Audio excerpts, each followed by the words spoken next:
Hey guys, welcome. Today we're talking about Todd White and the fact that he repented. What does that mean? He repented. This is huge news. Everybody is just buzzing about this guy, Todd White, who repented. Emily, have you heard that Todd White repented? I didn't even know that Todd White existed. Oh my goodness. Did Todd White exist in Emily's mind? Not until I told her, we've got to do this episode. Well, I'm calling this, I Follow Jesus, Not Todd White.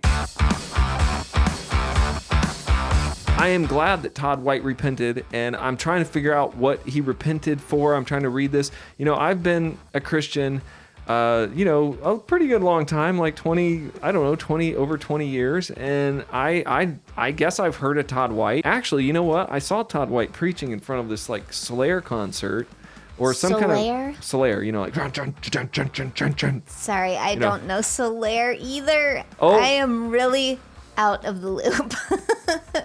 Okay, so it's like Metallica. Do you know who Metallica is? I do. Okay. I'm familiar with Metallica. I've been married to we're going to celebrate 20 years of marriage, and I did not know my wife has never heard of Slayer.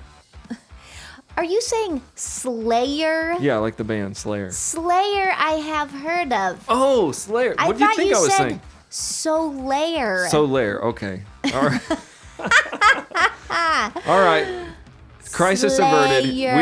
We can stay married. It's all going to be fine. All right. You know your rock bands from the 80s. Okay. Anyway, I just want to talk about this because I've watched a couple videos. One of my friends said, "Hey, you ought to just talk about this. It seems important." And I'm like, "Okay." I looked at the videos. I'm like, I don't really necessarily care that much about Todd White. I mean, I guess he's been a pastor for like 20 years, and he sounds like that he had this like major conversion from being a drug addict. Okay. Which I was like, oh, I can relate. But then creeps in this detail.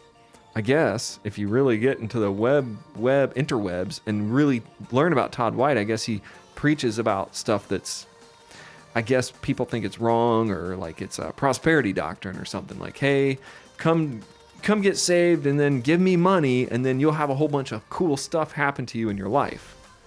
Do you think prosperity doctrine really just means the speaker prospers? Yeah, I think so. Yeah, I think I come to my church and I will prosper if you give me a lot of money. I think that's why people were upset with Todd White, and I think that's why most of the people that were negative about him were saying, I hope he comes around. And I listened to the video, and I'm doing a reaction video on the YouTube channel this week too.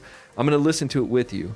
And I thought, yeah, I mean, he's preaching at this point in his repentance prayer preaching was like the gospel that I thought everybody was preaching. I mean, I just thought you get saved, you repent, you turn away from your sin, you live every day for God. It sounded like just the standard gospel. Yeah, I just don't know how he missed that. I don't know. Was preaching at a megachurch. I guess he's had a very successful life in ministry, and then he realized, oh my goodness, I got to repent for all of this because I haven't even understood the gospel as it really is. It isn't about giving money, idea that maybe you had to work for stuff and like add it all up, and then maybe you were going to become a Christian because if you did, things would get better. So I was thinking, maybe some people think, hey, if I become a Christian, I'll get like cool stuff. Yeah, I'll go to church and then I'll get cool stuff. I don't know. Oh, are you guys thinking that? Like, is that what Christianity is to the world outside? Like, I'll finally go to church and I'll become prosperous? I don't know. I guess maybe that's part of it. Well, he has some stuff here. I think we'll talk about it. He had an emotional message. I thought it was pretty good. I mean, he was pretty emotional. But I mean, the guy's got like long hair. He's like real built. He's like tattoos. He's wearing those weird shoes where all his toes are coming out. The little toe shoes, like the little like no-shoe shoes that they look like socks with the toes in them. But they're actually shoes? Yeah, they're like climbers and stuff wear them, like hippies, stuff like that. So he's wearing the hippie shoes with the toes out of them. This is hard for people. It's hard for me because I feel like I haven't preached the whole gospel, and I repent. You have no idea. I will not be responsible I believe that when I preach that the blood of people is on my hands. I mean, he has a serious moment. He's like, man, I mean, he's right, because think about it, the preachers, that's why it says like preachers and teachers will be held at like a lot higher standard. So if you're out there preaching half of the gospel, leading people astray, I think you're in some serious trouble. That sounds like something scary. Yes. Yeah. He said, I'm convicted. I'm not perfect, but I'm strongly convicted. I feel like I just met Jesus again. That's pretty cool.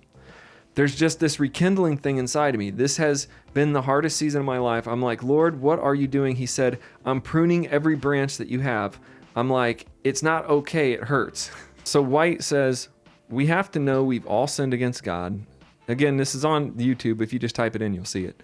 I saw this when I got saved, and for some reason it's taken me 16 years to explain it, and I feel like I've just seen something completely brand new. What I won't ever do is take miraculous out of the gospel. It's a miracle that I can come to Jesus through all my junk and the sin and have him say you're not guilty. It's a miracle. The church in the United States has largely overlooked the reality of sin and the need for a savior. I think he might be onto something like that right now. We have really been talking about the church and the state of the church, and I can see him saying just repent and just get serious about God, and maybe he's gonna, some people are saying maybe he's gonna stop preaching all this prosperity gospel doctrine, stuff like that. But I think when I got saved, it was a brand new, eye-opening experience. It was like whoa. And it sounds like he had that experience early in his life, and then maybe he became a preacher and became all tied up in all this, and now maybe God's just literally just knocking him back down saying, hey, get back to the basics. Remember when you got saved. It's almost like he's saying he got saved over again. But he's saying, yeah, he didn't say that, but he's saying, I get what he's saying. I can't say that I understand needing to be re-saved without some kind of, like, I guess there was the idea of backsliding. I haven't heard that term in a long time, that's true. That's been a long time. If you were a backslidden Christian, to rededicate your life would still be different than being saved again. Well, some denominations believe that you can be saved, then you can not be saved. So I guess you could get resaved. So if he's in that camp, then he was saved. Then maybe he somewhere in there wasn't saved. Maybe he was backslidden. But if you're backslidden, maybe you can get resaved. I don't know. I had a conversion to Christ. I went to the cross. I have come to believe, and you guys can get all mad at me, or you can be like, oh, that's great. But I have come to believe over many years of talking to my friends who are very deep theological thinkers. I have already come to believe that once you've been to the cross, you've been to the cross. If you believe that you have to get saved and then you have to work for it, and then you could backslide and then you could get all in trouble, then you could go back, get saved again, then you weren't really, sometimes the people say, well, then you weren't saved. Well, I just believe that once you've been to the cross, you have to believe that the cross is the final word, that you have been saved, that you are saved. This salvation message is not get saved and then do a whole bunch of stuff so you can get to heaven. That is the key that I have learned in my life. That I'm going to go up and down. There's going to be times where I'm not as close. There's going to be times where I mess up, and I'm not going to be like, oh, I better get saved again. I'm backslidden now.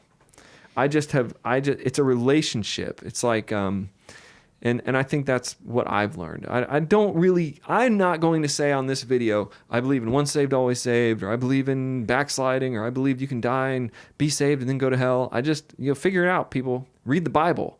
Read the Bible and realize if you've been to the cross, if you are saved, and you believe that the gospel is a free gift, then how could you be unsaved? Think of that. We're off the deep end of theology. Anyway. Yes, but okay. The title of your video here. Yes, the title of my video. Tell it to me again. I follow Jesus, not Todd White. Because your point that you wanted to make was... My point is, in this whole thing, yes, Todd White, he could be saved, he could not be saved, he can come back and go whatever he says. Everybody's just going crazy on the internet. And you know what? I follow Jesus. And I'm glad that Todd White has come and said, hey, let's get closer. Let's follow closer. Let's do closer. I don't really know Todd White's ministry, and I don't endorse his ministry or whatever. But, hey, he's a guy that's coming out on stage saying, hey, I've been a pastor. I've been up here. I'm in the limelight. And, man, I am being pruned. The bottom line is that we have to develop our own relationship with Christ. It Right. cannot be dependent on Todd White or any other pastor and what they do or do not say or do. Yeah, that's one of my big points.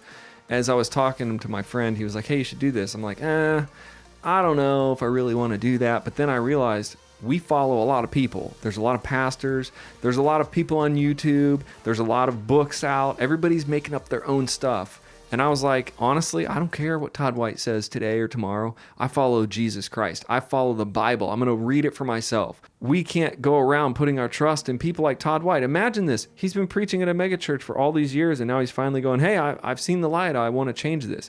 So you just got to be careful who you put on a pedestal. Don't put any of these pastors on a pedestal. Don't put any of these, even for the sake of your poor local pastor, don't put him up on a pedestal and make him think that he's all perfect and make him think he has to be perfect. He is a follower of Christ, a fellow follower of Christ with you and me. I think that's what Todd White's saying. Hey, I'm a follower of Christ. I'm getting my butt kicked right now. I'm getting pruned. I'm coming out and saying, hey, I've been preaching only half the gospel. Well, that's a good thing. That's a good thing for all of us to listen to. And the Bible, at the end of the day, the Bible says, work out your own salvation with fear and trembling. I don't care what any of these preachers say. I got to look at the Bible and go, how is it that I live out my salvation? And check it out. Emily's going to be doing live streams on her new Bible study series. So like the video if you like this. She's got great perspectives. She's going live very soon on the channel doing some of these Bible studies for Worship Band Builder, which is going to be cool. It's not all just about worship leaders and stuff. This is going to be really cool insights with Emily. It's going to be live, and she's probably going to make jokes too, because she's a comedian. Comedian. Yeah. Yes. It's going to be hilarious, and it's going to be godly. We'll see you there.